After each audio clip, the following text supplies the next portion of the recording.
Hello, everyone. So good to be with you all again for our first book club. This is something that we've been dreaming of for a long time. And so very excited to have this inaugural ride with you all. And so fun to be with you, Jim, and hang out virtually. I love it. I think getting to hang out with you more during COVID than ever before, since we live in different parts of the country. So yeah, and we're getting to do more things together, like book clubs and parenting classes and stuff like that. Normally we don't get to do that much together. So yeah, it's such a treat. I love being with you and sharing this work. Okay, so just a word about the book club. There were prerequisites to get in, which allows us to assume. So we're going to assume familiarity with our work. Particularly, we're going to assume that you understand the 4 questions. Where am I? Can I accept myself for being where I am? Am I willing to shift, and how am I going to shift? And we're also going to assume that you understand the difference between content and context. Content being the stuff of our lives, context being how we're being with it. Are we being with it from above the line or below the line? That's the essence of what we're bringing to the world. What we're excited about the book club is there's all kinds of stuff that we put in the book that we don't cover at a taste or at an introduction. So we're going to cover a lot of that. And what we'd really like, if you want to, come prepared, read the chapter or 2 ahead of time and see if there's anything particularly that stimulates you or bugs you or, you don't have clarity about, so that you can ask questions, and we'll take whatever is in the book and we'll just go deeper in it and explore it more than we would in a basic introductory class. So that's what we're up to. We're going to assume you know the 4 questions, content, context, that the big question is, where are you? And then from there, we're going to launch off and expand on a lot of the concepts.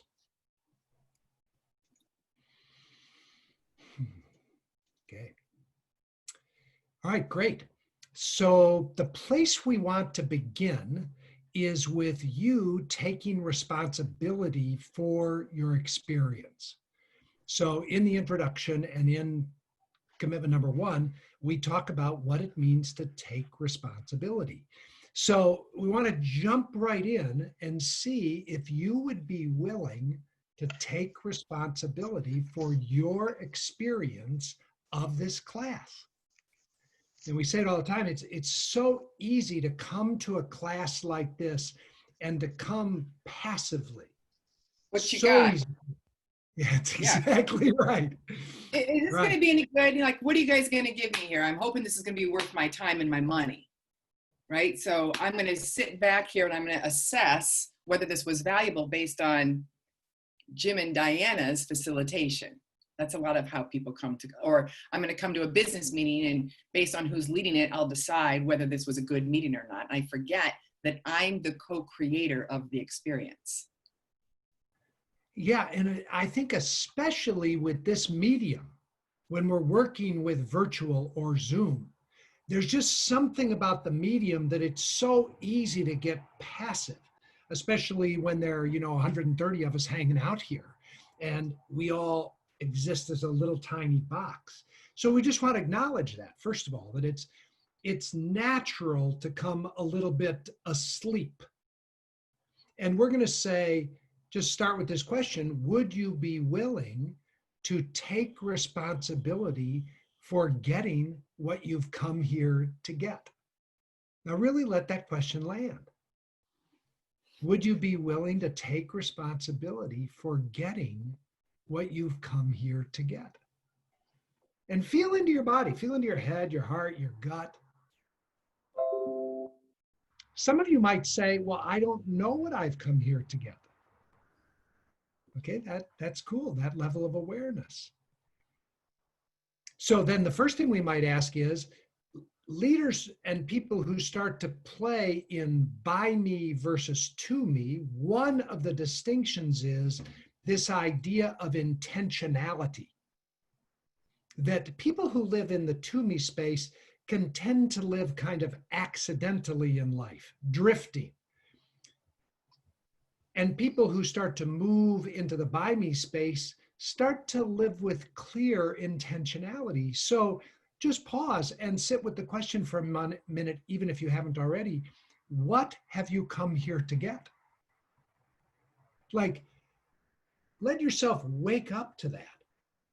I'm going to invest, 90 minutes, 4 weeks in a row, plus prep time. What am I coming here to get?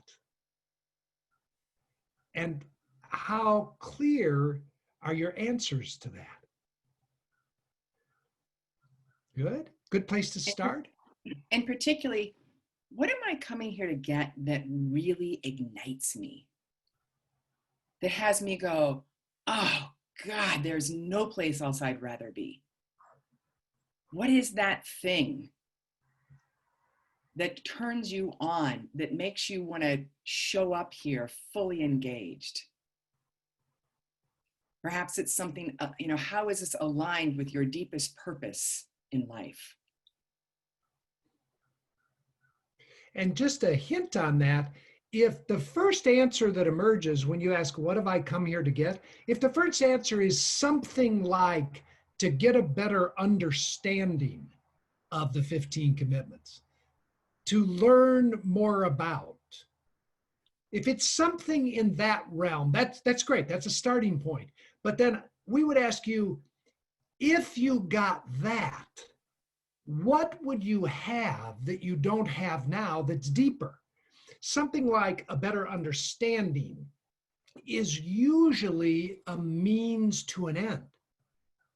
So see if you can go a step further and say, okay, I got it. Like if I really understood this, then I would have more dexterity in using it day to day. Okay, great. If you had more dexterity in using it day to day, what would you have that you don't have now? And you just keep asking, kind of like Simon Sinek, ask yourself why 5 times. What are you up to? So you're just going deeper and deeper and deeper to your deepest desire. What is it you most want? And all the layers are welcome here.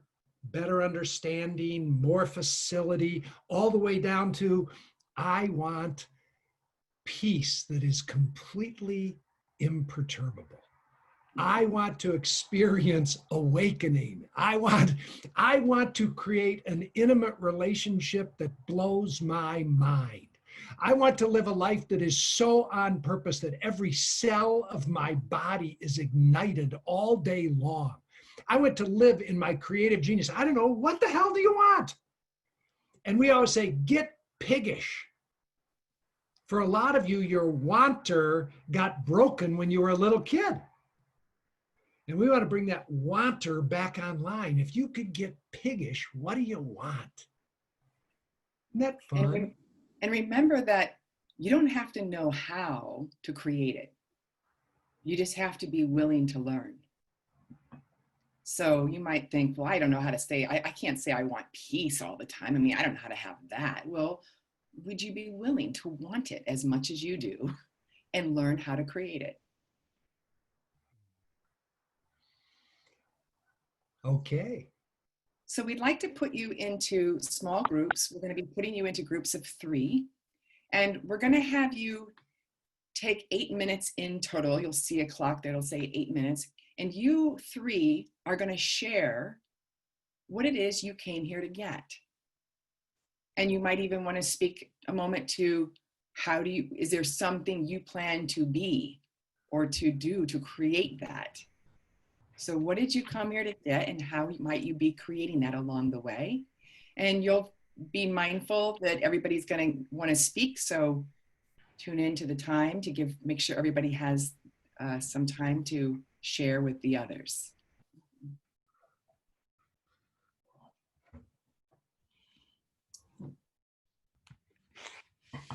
Okay.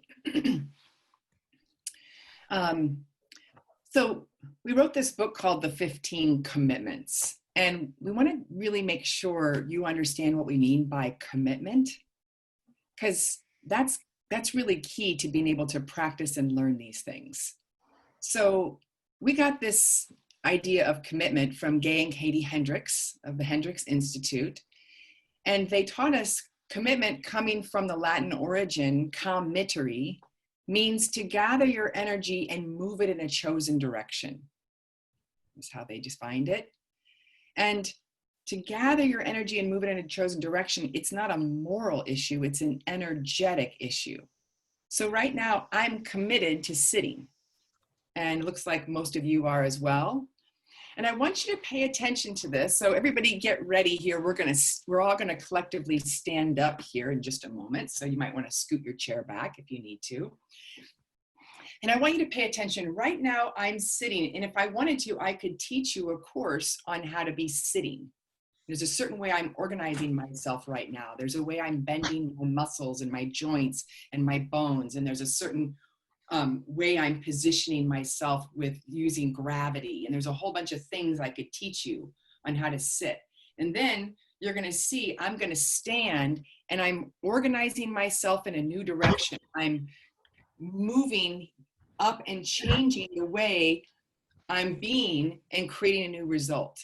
That's commitment. So I want you to go slowly, and I want you to do this. Here you are, you're committed to sitting.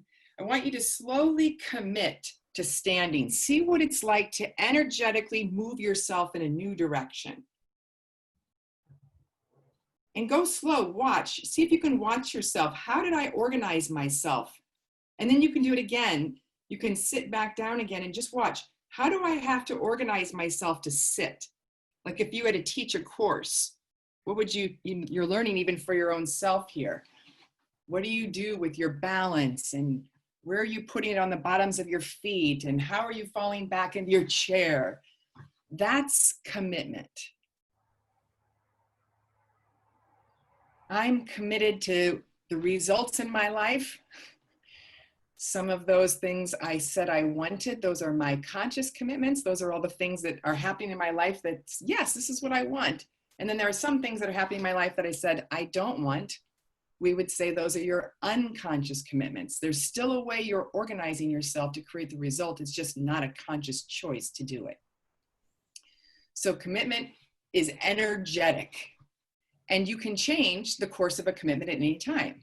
Right now I'm committed to going this way. At some point I might decide I don't want to go that way anymore, and I can just recommit someplace else and go another direction. Easy, simple.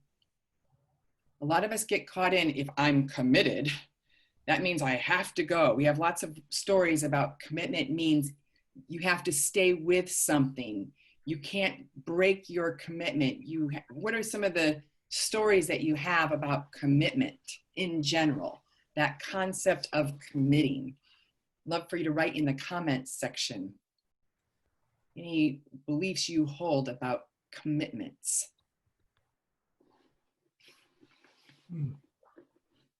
Yeah, forever. I love that. If you're committed, it's forever.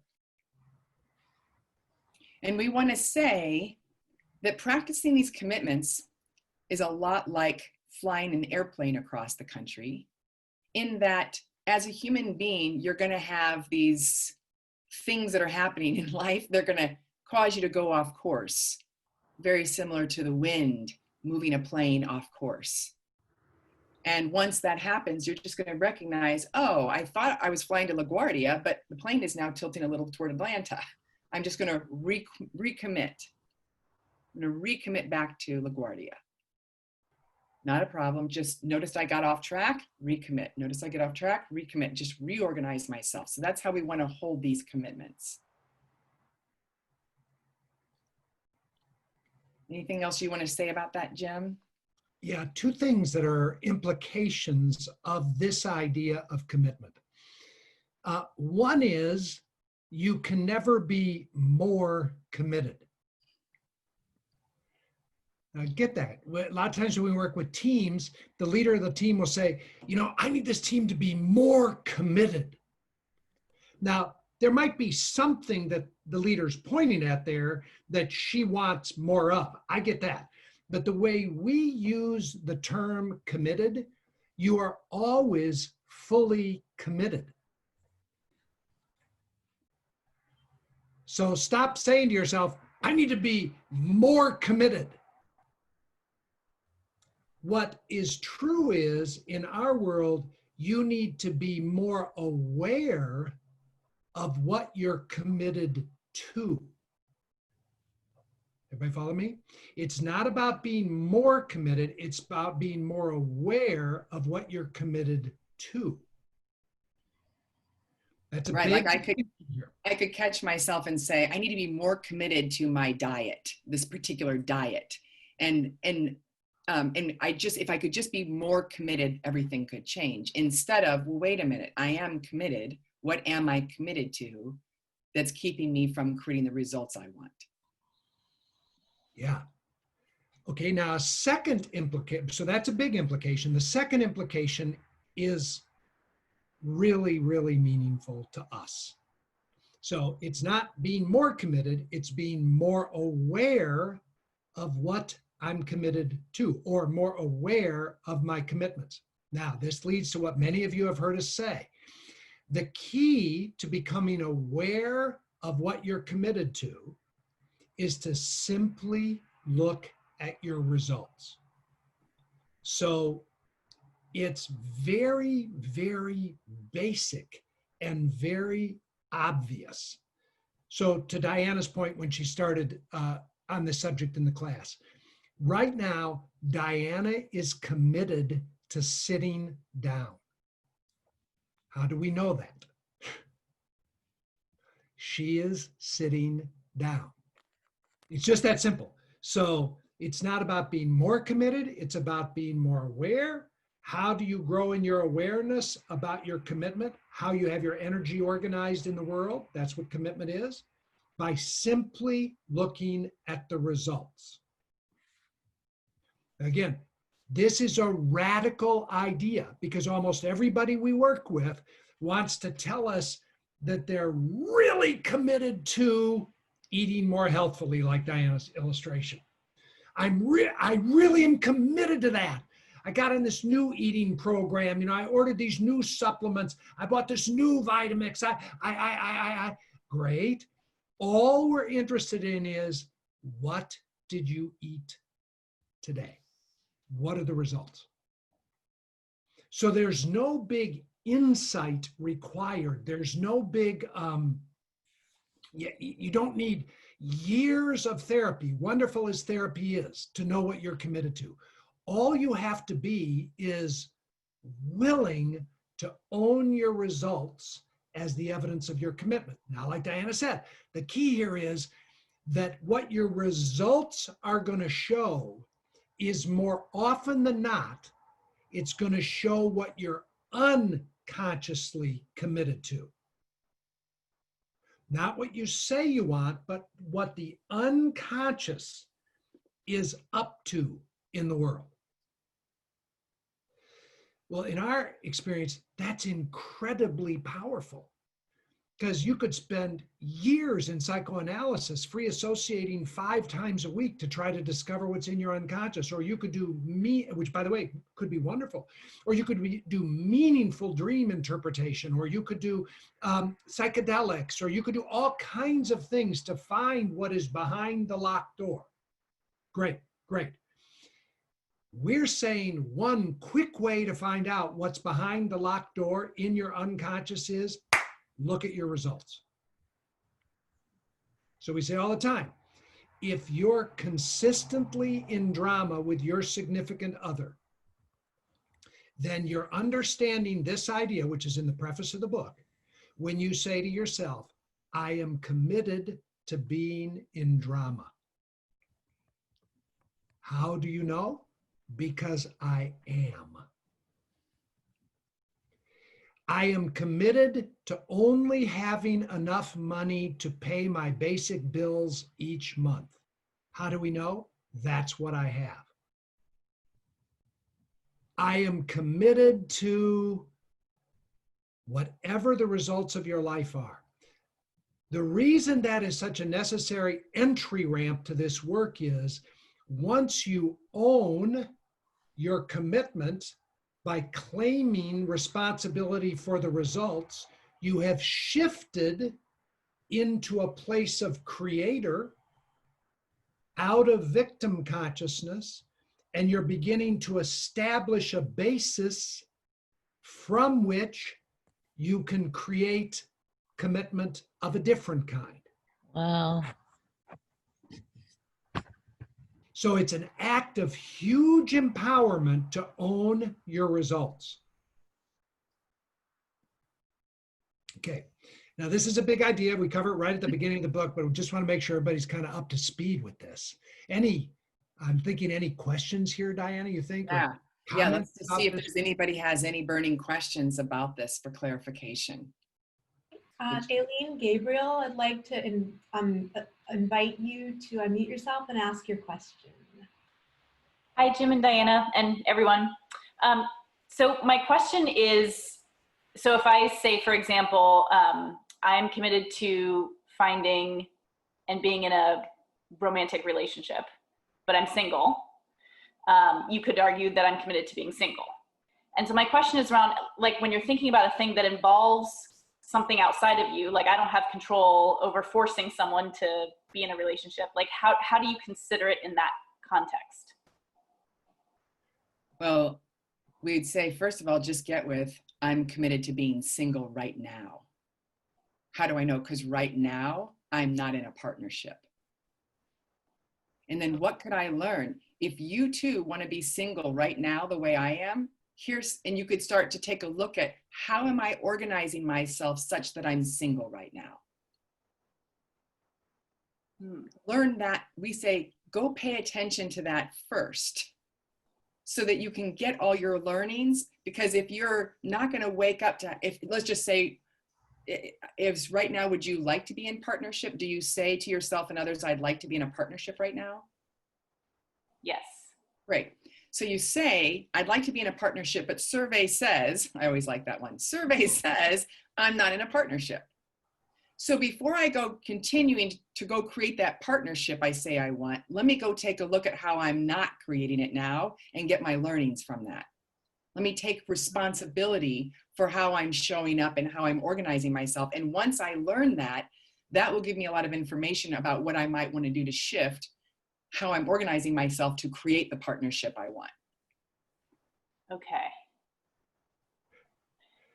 It makes me think of the recipe activity, Yes, right? Like, exactly. I would love it if you would teach us, you could write a course up for how to make sure you're single right now. right. Okay. And Aileen, there's more here for you and for everybody else. So I imagine you would genuinely like to be in a romantic relationship, an intimate romantic relationship. It's real easy for our identities then to make being in a romantic relationship good, being single bad. The mind's just going to want to do that because they tend to be either or binary minds. Then when we say, would you be willing to own your result? I'm committed to being single. The little tainted quality that comes on that is, well, that's bad because I'm saying I want to be in a romantic relationship. So one of the things we'd want to explore with you is some part of you, there's a part of you that clearly can articulate, I want to be in a romantic relationship. Yes, I'd love to know her and what she's up to and what she most wants. But there's another part of you, probably an incredibly wise part, who's saying, hold on there, Nellie. Hold on there. There's a lot at risk if we get into a romantic relationship. Remember that one we had 2 years ago, 5 years ago when we were 13? Remember what happened there? Or here's all the stuff you're going to get. There's a wisdom in being single. And until you're willing to claim today is Monday and I'm committed to being single. And there's a wisdom in that. And so like write the recipe and get all the learnings, not from being bad or wrong or defective or anything like that, but from getting all the wisdom of how you're energetically currently showing up in the world. I want to catch that, because when we start saying you can tell what you're committed to by the results you produce, people go, wait a minute, because the results I'm producing are bad results. Therefore, I don't want to take responsibility for being committed to something that's bad. Hmm. And we would say in our world, there's nothing bad about what you're currently manifesting. It's actually brilliant for you and where you're at in your journey right now. Claiming it is part of the loving of it, which is part of the beginning of being willing to consciously shift it. So all that makes sense to you? Yeah, and it makes me think of when you've talked before, when we assess ourselves as below the line, like what are the benefits of being Yes. that below the line? And there's a reason we're there, right? Because it's something about it is making us feel good.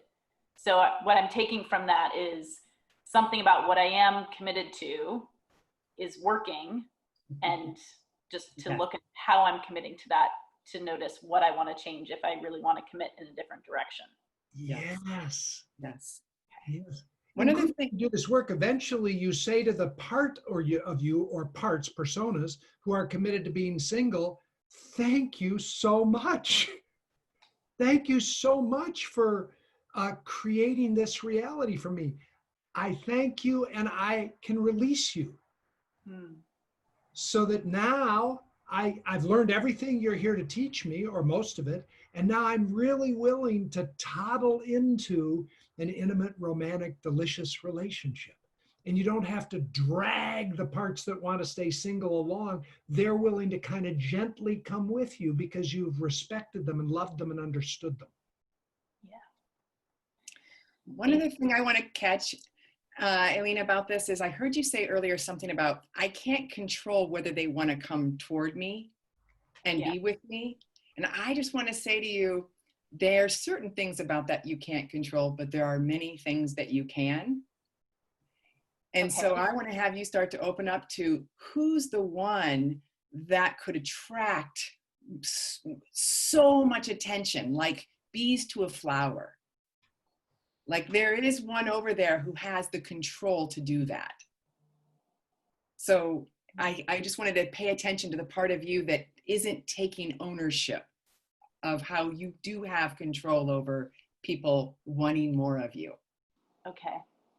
I'm gonna chew on that one for a while. Well, real simple. Are you willing to be as radiant as you are? Look, can you see your head tilts down? You got a little shy right there. Could you feel that? Like, oh my God. So we can feel there's a part of you that's putting your radiance under a lampshade.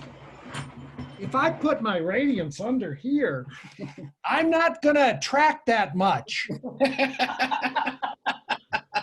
And there's very handsome lampshade, though. Yeah. And this is true for many, many people who want to be in all kinds of relationships. Are you willing to be as radiant as you are? And if you sit with that, you'll go, oh my God, that actually scares me. Think about that. Yeah. Yeah. Yeah. Much easier to be single. Mm-hmm. Okay. Okay, get out of here. Calling somebody else. Yeah. Thanks. This has been great. Bye. Well, I think we ought to move on to me, by me, through me, as me as a model. Okay, great. So again, in the introduction, we spend quite a bit of time on the other context. You know, normally the context we use is above and below the line. You know, in trust or in fear. Are you open? Are you curious? Are you closed, defensive? But that's related to the 4 ways of being in the world, which we got from Michael Bernard Beckwith, who I've never met Michael. I don't think you have either, Diana, but I heard about it through a spiritual community that I was part of.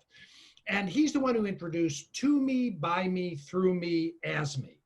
And I think Erica has put it there for you to look at if you haven't already, or open your book. We love this mapping of consciousness. We love this. It's partially lovable to me because it's quite simple. Maybe oversimplified for many of you, but at least it's quite simple. And we like to start by saying, remember, these are states of consciousness, not stages of development. States of consciousness. So you go in and out of them. We like to say, like the dream state, the dreamless state, and the awake state. In any 24-hour period, most of you are going to be in the awake state some, the dream state some, and the dreamless state some. And you don't go, oh my God, I can't believe I was in the dreamless state again. You just go, or your goal isn't to be in the dream state 24/7. You just realize those are states of consciousness that you move into and out of all day long. And it's the same with these states of consciousness. So they're not developmental. However, most people on the planet are living in the to-me state of consciousness. And that simply is that I'm at the effect of. The locus of control is outside of me, so causation for my experience is out there. Victim consciousness, we call that, right? You hurt me. You hurt me. That upsets me. There you go. So something or someone, some person, circumstance, or condition out there is the reason I'm having the experience I'm having. That's the essence of to me. Everybody get that? By the way, we say all the time, this is real important. That doesn't mean you're having a bad day. You could be having a great day. You know, some investment you have just hit, or it's sunny and beautiful outside. Or, you know, your beloved wrote you a poem that was so ecstatically delicious, whatever. But the reason you're happy is because someone or something out there did what it was that you want them to do in order for you to be happy. Everybody got that? When you're in to me, it doesn't mean you're unhappy. It means that the location of the cause of your experience is outside of you. Yep. And that's where we say most people live there most of the time. Here's an example. I could say something like, if I'm just meeting you, Jim, at a party, and I say, oh, I feel so connected to Jim. He asked me such thoughtful questions. So my connection to Jim is based on Jim's behavior. That would be a to me consciousness. Okay. And then the next box over is the by me consciousness. And the big difference here is I'm moving from victim consciousness to creator consciousness. And you'll notice in the model that the gateway from to me to by me is responsibility. The choice to take responsibility, just like we've been exploring with the word commitment. So when I choose to take responsibility for the experience that I'm having in life, then I'm moving into creatorship and I'm moving to by me. And in by me, I see that I am the author of my experience. Diana created herself having a good time in our experience if we met at a social experience. She sourced her own sense of happiness, joy, of connection. It wasn't because of me, it was something she created. That's the by me experience. And this maps to above and below the line. So when I'm in to me, I'm below the line. When I'm in by me, I'm above the line. And then the other two boxes are through me. So through me is really interesting. I was glancing at the book again today, and I like the way we said this, that the big word in to me and by me is me. Life is still exclusively about me. And just so you know us, we don't make that a bad thing. We make that normal and natural. And fun. It's fun to make it about me. Yeah. Yeah. Me. I am a separate being and life is all about me. And that's great. The difference is that in one, life is happening to me, and the other, life is happening by me. Now, if you continue along experimenting with these various states of consciousness, at some point you might get interested in the question, is there anything going on other than me? It's Such a fun question. And if so, what? And am I in relationship to that in any way? That's a fun question. And this third box is the idea that there is something going on, and it, whatever you want to call it, you get to call it whatever you want to call it, it wants to dance in, as, and through me. So the gateway from by me to through me, the gateway from to me to by me is responsibility. The gateway from by me to through me is surrender. It's this idea of letting go and having life flow through you. It is what many people talk about when they talk about a flow state. When musicians talk about being in the flow state, or athletes talk about being in the flow state, it's like surfing is happening through you. When you first learn to surf and you get this big board and you don't have any of the practical knowledge of it, you're surfing in to me. You're at the effect of the board, you're at the effect of the waves, you're at the effect of the wind, you're at the effect of your balance. And then you get a lesson and you start to learn that there are principles that govern surfing. And all of a sudden you realize, wait a minute, I'm not at the effect of this experience. I can start to create an experience. And that starts to be a by me experience of surfing. And then I'm using surfing because surfing for many people has a big spiritual component, big time surfers, movies made about this, all that stuff. And then surfers will often say they were just out on a wave one day. They were practicing their disciplines and practicing their postures and the principles. And all of a sudden they forgot about all that. And it's as though surfing just started happening through them. And they were in this flow state. Musicians talk about this. Dancers talk about this.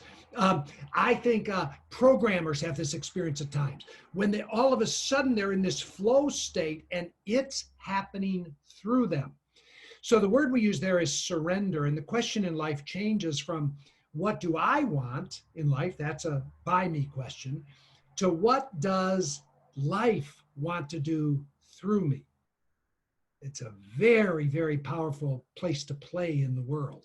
We taught a workshop last winter for people who wanted to come and experience what's it like to live in a through me state and what does that really look like and feel like. So some of you get interested in playing there. And I want to just say one thing about that, which is my experience is the more I do have the ability to create by me, where I can relax into presence, the more available I am to listen, because through me is a listening practice. So one of the values, if through me is interesting to you, the value of really getting masterful at shifting from to me to by me, then gives you the ability to be in that presence to listen for through me. We could do a whole workshop on just what does it mean to listen? What does it mean to surrender? That's such a terrifying word for most of us. And it's interesting. We said this in the book. I was struck by this. People who are in to me experience themselves largely as powerless. Then they start to play in by me and they start to experience themselves as empowered, powerful. And then they start to say, wait a minute, I've got my act together. I've learned these principles of how to have great relationships and I'm having great relationships. And now I'm being invited to let go, to surrender back. And we say all the time, if surrender doesn't bring up some fear, you don't get it. When we did this retreat we told you about, we had some surrender experiences that we did. And reliably people said, it was at one and the same time incredibly exciting and scared the shit out of me. Yeah, it ought to be both of those if you're really going to understand surrender. It involves trust and things like basic trust and things like that. And then the fourth state of consciousness, and by the way, the me gets smaller and through me. And then the fourth state is as me. And really the me goes away because that's the experience of oneness, of non-duality, of not two. It's the experience that most of the great wisdom traditions have been pointing at. And, you know, I love this because when I used to talk about this 25 years ago, you know, I had to go to, you know, Sufis and mystics and things like that to talk about it. But one of the great things about people like Michael Pollan and all these people now is people are having oneness experiences on medicine journeys. So now, you know, I'll talk to somebody and they'll say, I did 5-MeO DMT, whatever that is. And they go, I got it. It's like, holy shit. I understand what the dissolution of the ego is. And it's both liberating, but also it's like, whoa, baby. So now more and more in the common language, people are getting, what is this ASME thing? And people like Sam Harris, who were huge fans of Sam Harris and his Waking Up app. Sam's meditation practice is an ASME meditation, which is actually quite different than mindfulness, paying attention to your breath, going in and out of the body and learning concentration and Vipassana and things, which are wonderful. We're huge fans of that stuff. But what Sam is pointing at, and Locke Kelly and these other people, they're pointing to an ASME experience of a non-dual experience of oneness. And that's another way to play in the world. And we're not making any of those better or worse than anything else, just ways to play in the world. So let's pause there. Are there any comments or questions about these 4 states of consciousness that you would want to ask before we go on to the next pieces for today? I also really like, Erica, I think you posted the handout for the 4 ways. And I like looking at examples, like how do you think of time? How do you, when you're in to me versus by me, through me, as me, parenting, leadership, these different topics. So if you haven't reviewed that, I highly recommend taking a look at that, because I think it really helps clarify, oh, that's the difference in each of these categories. And for some people, it starts to help them recognize, oh, I am in to me more than I realize, because I have this relationship with time and I have this relationship with money, and it's helpful to help you locate yourself. So we've got the majority of questions are about developmental versus not developmental. And we've had Michael Beckwith mentioned, Keegan mentioned, Bob Keegan. So I'm going to ask you, Philippe Ioannis. I don't know how to pronounce your name. Don't know if it's French version or not. So to unmute yourselves and ask that question on behalf of many others. Yes, this is Philippe Ioannis. You were almost perfect. I'm curious why you say it's states and not stages, because even if you're in your language, you say then you're at some stage, you are at some moment, you are in the by me and things happen to you. And then you realize that you can.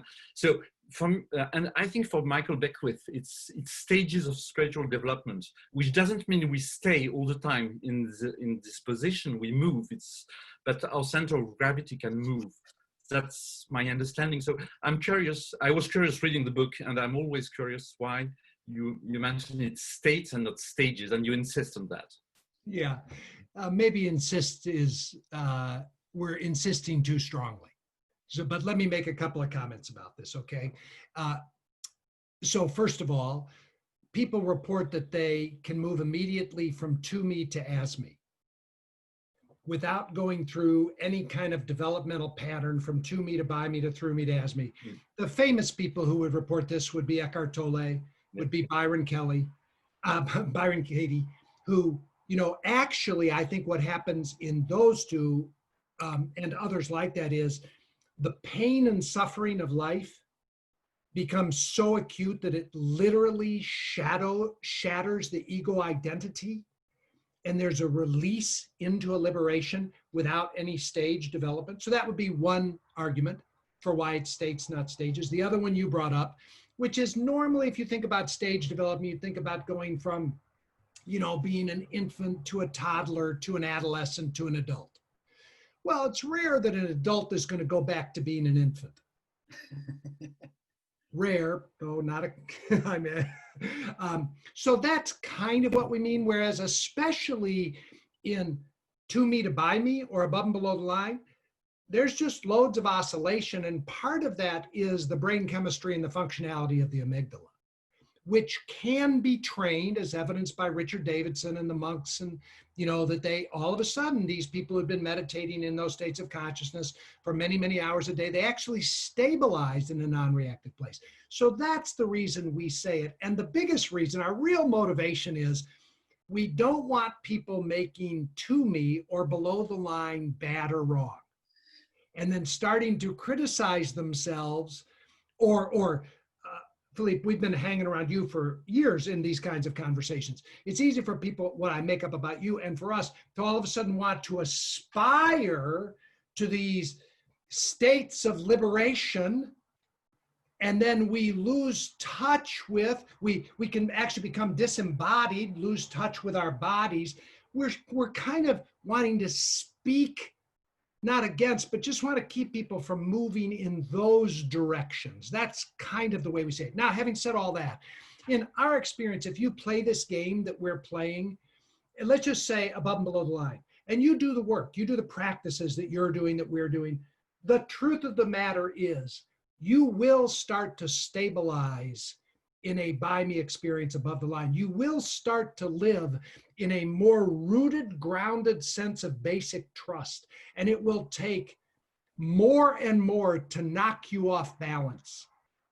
You will start to have the experience, the truth about me and Diana and Erica and our team Lainey. We hang out in by me most of the time, and through me and as me. And we do get triggered and we don't make ourselves bad. So Philippe, that's the reason we speak to it the way we do, especially because when we would go into companies, one of the ways this gets weaponized so fast is that people make below the line bad, and then they start to beat the shit out of themselves and each other. And we want to say, that's not going to be very friendly to your development. There, I'll smuggle development back in. Does that make sense? Totally. Thanks. Yeah. Diana, anything for you around that, or? I would have said exactly the same thing. So on to commitment number 1.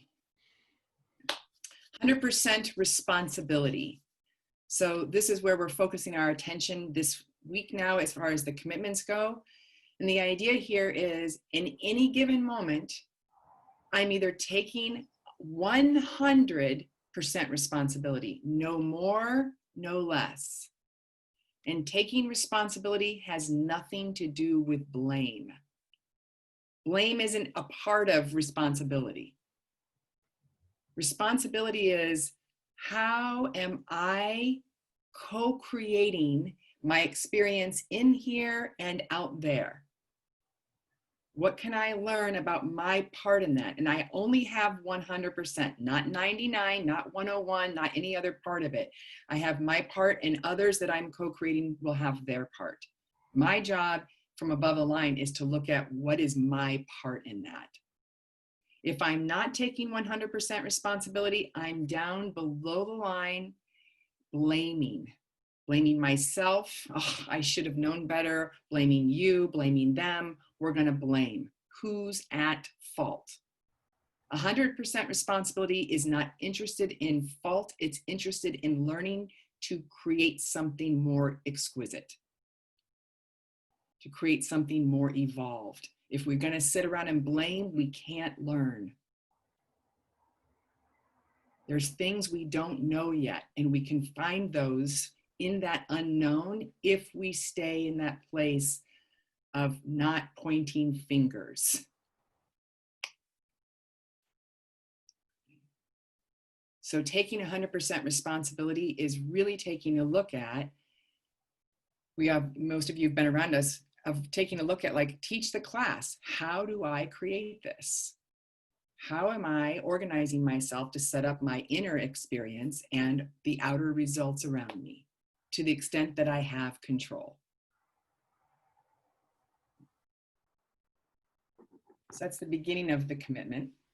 And the idea is, I'm either taking responsibility of being the creator of my life, or I'm a victim in victimhood consciousness, feeling at the effect of life. And then I get down in the drama triangle, which we love to play with. And in that role in the drama triangle are 3 unique flavors of victimhood. as most of you know, hero, villain, and victim. And if we're not taking responsibility, we're hanging out in one of those three roles and running around the bases.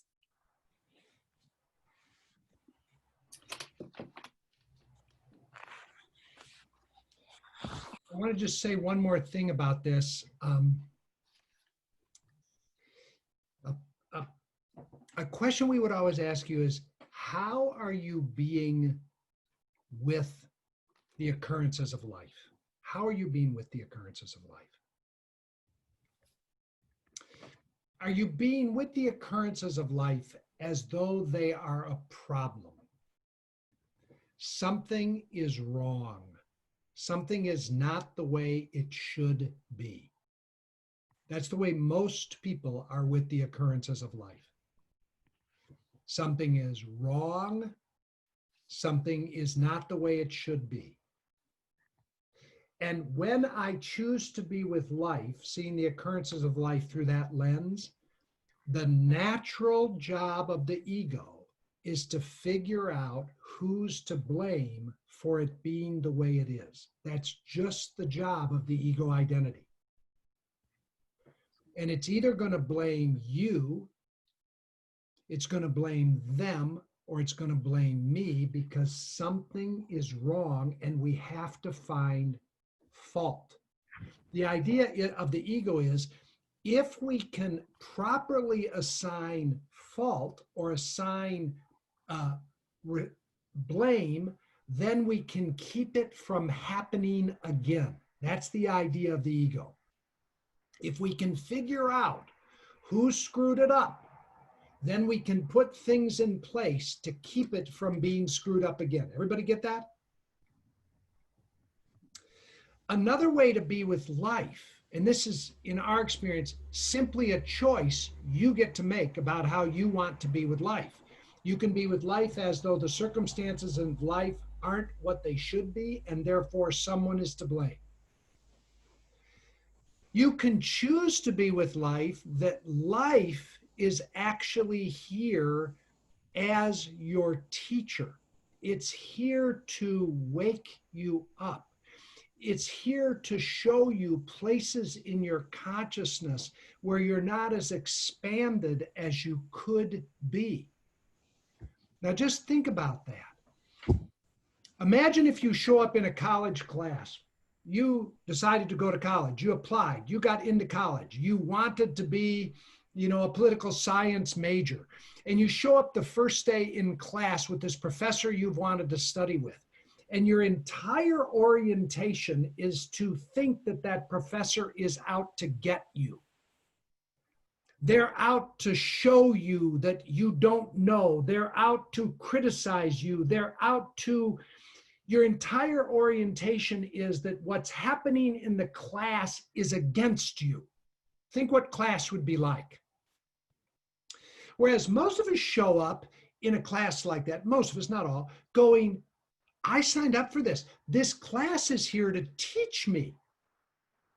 This class is here to help me learn, to help me grow. Now think about how you're going to view the professor if you think it's against you and you're constantly looking to blame him, or you blame yourself, I'm too stupid to be in this class, or you blame the university for having this as a level 1 class, it should be level 4, because you're in a relationship of opposition. Versus you signed up and you're going, wow. I mean, that was a really stretching lecture. That test was, that thing was mind-blowing. And it's here for me to learn. If you're in this mindset, there's no one to blame. Why would you blame for learning? You just wouldn't. You would go, that was a stretch, but I'm here to learn. By the way, the third option is to believe that all the occurrences of life are actually really for you. Wow, this is Byron Katie's idea that all of life is for you. It's like a gift. Now, here the analogy would be this. You show up at your apartment and a group of friends have gathered together, and in the middle of the table in your apartment is a gift. And this gift is this beautiful thing that you didn't know you wanted, but as soon as you see it, you know you've always wanted it. Would you look around the room and say, who the fuck gave me this gift? You wouldn't blame yourself or them. You would be in a spirit of gratitude for the gift received. So you can be with life as opposition, it's not being the way it should be, as teacher or as gift giver. Now, here's one of our assumptions. You get to pick. We're not arguing that there's a right way to be with life. We're not actually arguing at some metaphysical or philosophical or theological level that life is actually here for you. All we're saying is you get to pick how you see life. It's good to be conscious of how you're seeing it. You're driving down the road, you get a flat tire. Is it a problem? Is it an opportunity to wake up in consciousness? Is it a gift? Who gets to pick? You do. I want to emphasize this really clearly, that we're not saying fundamentally we think that life and everything that's happening is all for you, meaning like that's the truth with a capital T. What we're suggesting is if you decided that you wanted to be in relationship with life that way, there's so much you might be able to learn. That's certainly been my experience, that I wouldn't be able to learn if I'm in opposition. So I really want to make sure we make that distinction, that, you know, my argument might be life's neutral, it just is. And then I get to decide how I'm going to be in relationship to it. And the other thing we're not doing is it's none of my business to say to somebody else that the occurrences of their life are for them. When we bring this up, people regularly say, well, what about, and just fill in the blank, because we can all fill in the blank. We're not here to answer the question of what about for anybody out there. This is 100% responsibility for me and how I'm choosing to be with life, right? So I have a physical malady that just showed up in the last 24 hours or so. I'm choosing to be with it most of the time in the last 24 hours as for me. It's a gift. And so I want to move, as we say in the chapter, into wonder. Wonder. How is this for me? What's this here to show me? How's this gifting me? How did I create this? How am I keeping this going? How am I in a dance with this? It's one thing for me to take a physical thing and choose to play with it as though it's for me. It's a completely different thing to me to say to somebody else, your diagnosis is for you. That's their choice, how they want to dance. And I respect however they want to dance with it. This is real important. Otherwise, you start to create a system that starts to impose something on others. And that's not what we're exploring here, because it's in the chapter on radical responsibility for yourself. I think that is so important that I want to hear Diana repeat that with different words so everyone hears that from both of you, that message repeated. I want to hear it again too. So the idea being, this is all about me and how I'm going to be in relationship to life and how I'm going to be with it. And it's not the way. It's not a system that everybody ought to be looking at. It's not the better system. It's just the system that we're playing with here. It's a game we've made up. And the game is maximum learning for self-awareness. That's the game we're playing. And so the idea being, I don't know how you should be with any of the content of your life. That is none of my business. I don't know anything about what your journey is here. I just know about me and what I'm exploring. And I'm going to be very mindful not to insist that this is the way and that you would be better off if you listened and followed this way. I cannot know that. How could I possibly know that? So I trust you. I trust you and how you're in relationship to your life. And I trust you that you're getting your needs met. And if not, I trust you can create something different if you'd like. Okay, are there any questions or comments with this? Because we want to move on to actually the exercise, the practice, but is there anything coming up here? We've got lots of questions, so let's get a couple of them and see if we can rapid fire them a bit. Let's go with John Whitfield. Go ahead and unmute yourself and ask your question, please. There, that's actually my partner Laurelyn's question. Hi, we are getting to join together. It's always fun to get to do this exploration with your partner. So my question is around how you make this not just an intellectual exercise. Because right now it feels very intellectual, right? Like I can intellectually convince myself, or I can go down that path of engaging myself in a kind of internal coaching conversation where I explore, okay, what is my daughter's defiance in this moment teaching me? What is this pain in my back here for? And I'm curious, is the premise that the rest of our lived experience, the experience of body sensation, of emotion, will follow suit if we engage in that intellectual exercise? Could you speak to that? Yeah, the idea is that as I'm learning, I'm listening to my IQ, my EQ, my emotional intelligence, and my BQ, my instinctual intelligence. And so when I'm asking these questions, how is this here for me to learn? I'm listening to all of those centers, getting into my body, listening to how it's guiding me, my emotional states, as well as the mind. And so it's a dropping into the moment, and in the moment, there's all kinds of things happening on different levels in our experience as a human. Yes. And you said something there at the end that I'd want to catch, because you said is the idea that if you come up with this cognitive construct, the body and the emotions will follow. We want to be very clear here. When I choose to see that life is for me, it doesn't mean that my body doesn't have somatic experience like tightness in the chest, gurgling in the belly, nausea. It doesn't mean that it doesn't tremble in fear. It doesn't mean that I am living in a state of happiness. It just means, how am I dancing with fear, with rage? So you could choose, it's just your choice, in this moment, and you might choose different moment to moment. Do you want to be with your daughter's defiance as a problem that it's your job as her mother to fix? I've done that a million times. Or are you open to seeing that her defiance is a gift for you to help you to wake up to something in your life?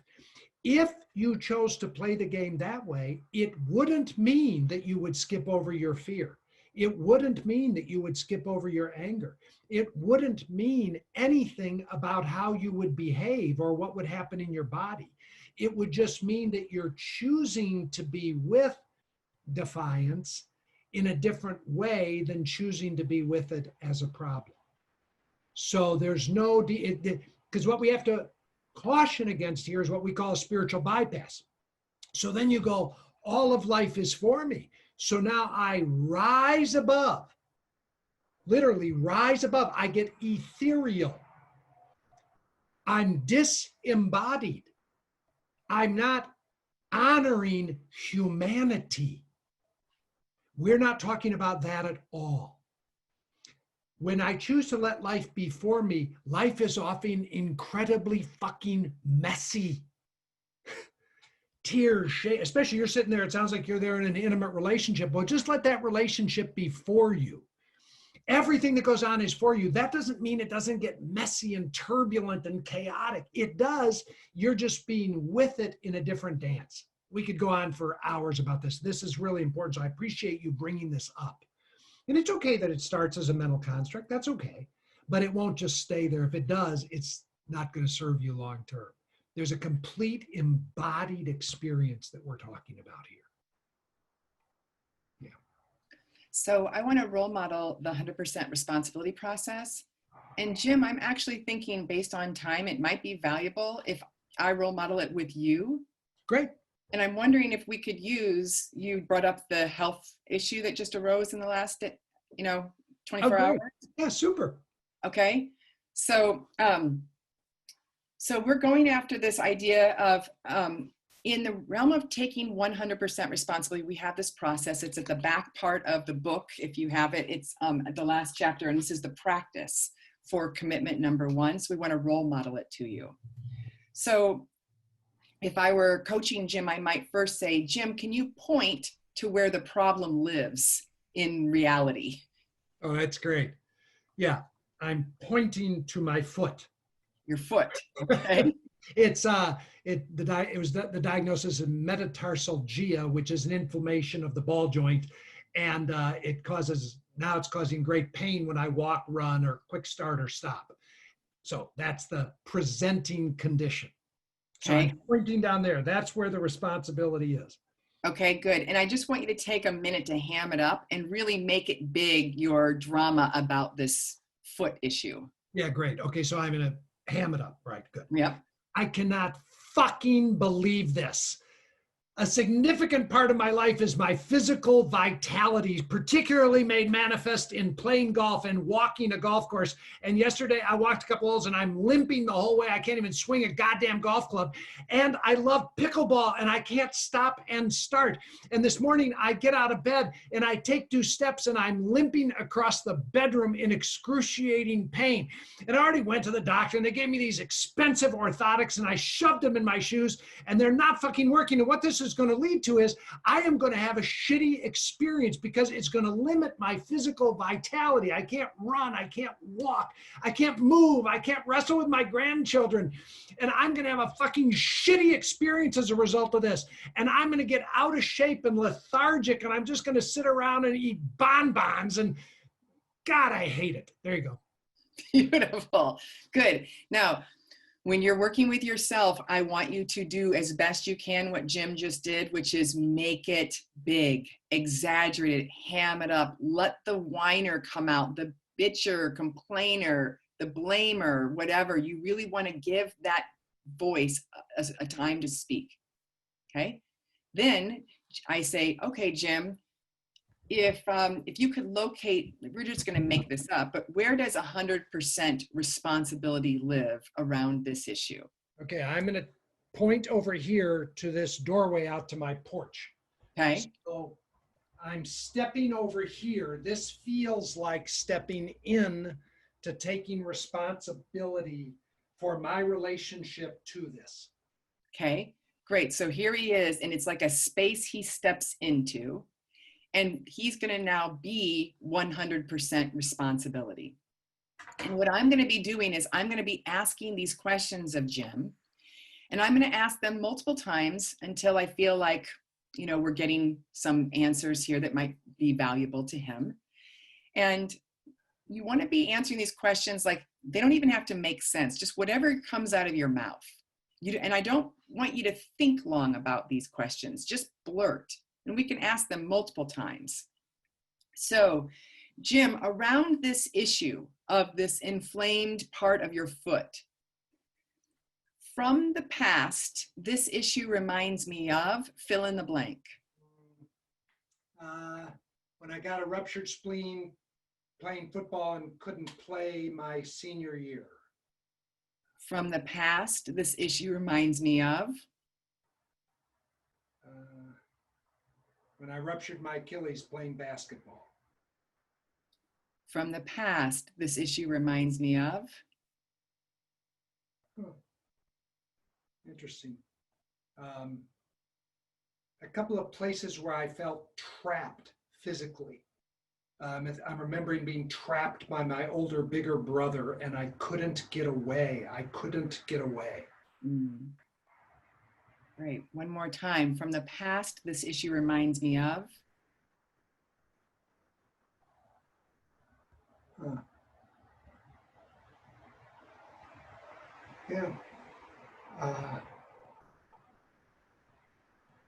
I'm having images now of times when my body let me down.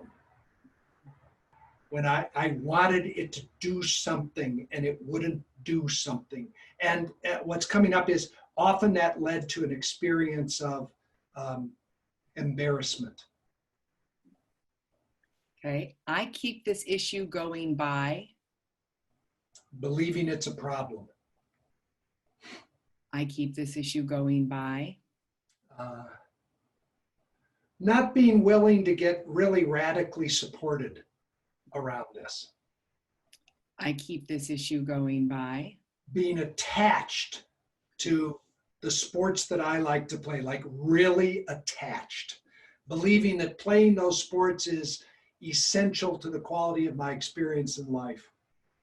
Beautiful. One more time. I keep this issue going by. Not really owning and loving that this body is aging. Not loving aging. What I get from keeping this issue going is Something to bitch about. I don't have all that much that I get to bitch about. I get to bitch about this. I keep this issue going by. Here's a good one. I'm sorry. What I get from keeping this issue going is I got an excuse for losing my match yesterday. What I get from keeping this issue going is I get sympathy from Debbie. She's so sweet when I have physical pain. what I get from keeping this issue going is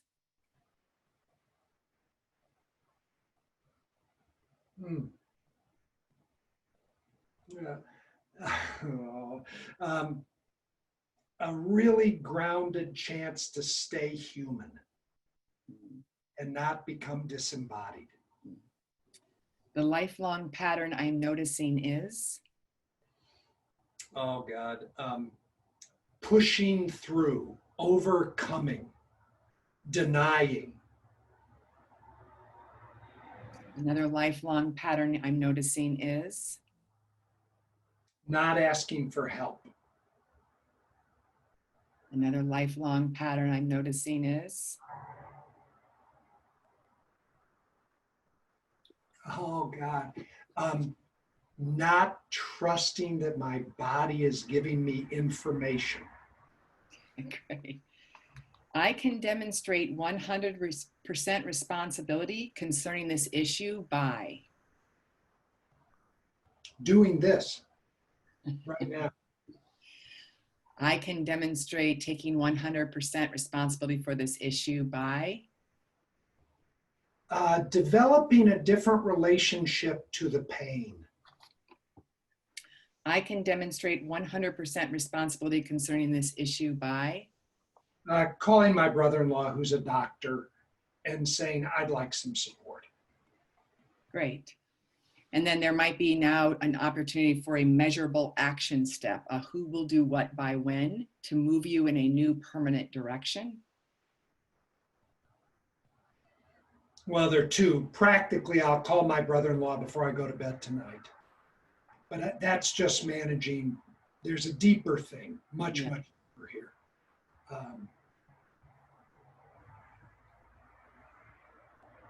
I don't have a next practical step. I think Is there a practice? occurring. Is there a practice you might want to do around that deeper place? Yeah, I think I want to do a particular kind of meditation on the sensations in my foot. Nice. Sedona method meditation on the sensations in my foot. Beautiful. By when would you be willing to do that practice? Tomorrow morning. By tomorrow morning. Fantastic. Okay. So that's Jim practicing. Well done. Thank you, Jim, for role modeling. And one of the things that Jim showed us, which I loved, is like there were some things that came top of mind, but as we asked the next question and asked it again, it was like, oh, and that's the value of asking these questions multiple times. It's like some of what you know gets to come through so that something you didn't know that wasn't so in your awareness can be available.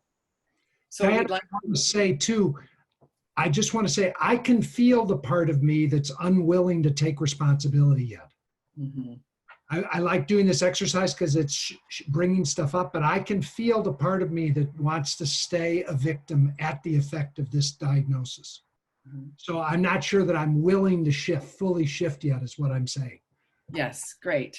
And that may be the case for others as well. And so you don't have to shift then. You could just stay in awareness and grow in what can you learn. And so he could teach a class, he could do different things, different exercises just to help him keep learning, because shifting is not necessarily the goal. Self-awareness is the goal. So I know I would love to ask questions, but I know we're here at time. And so what I'd like is for you all to go away and practice this particular exercise with yourself. Perhaps you also might want to practice it with someone else just so you learn. Sometimes you can learn a lot through the facilitating of another, but ideally you're going to maybe ask somebody to ask you those questions. And we do recommend, see if you can find somebody else or record your own voice and then listen to your voice asking you the questions. There's something about just being able to stay outside of time and space and having to read and just listen to questions and see what blurts out. Okay.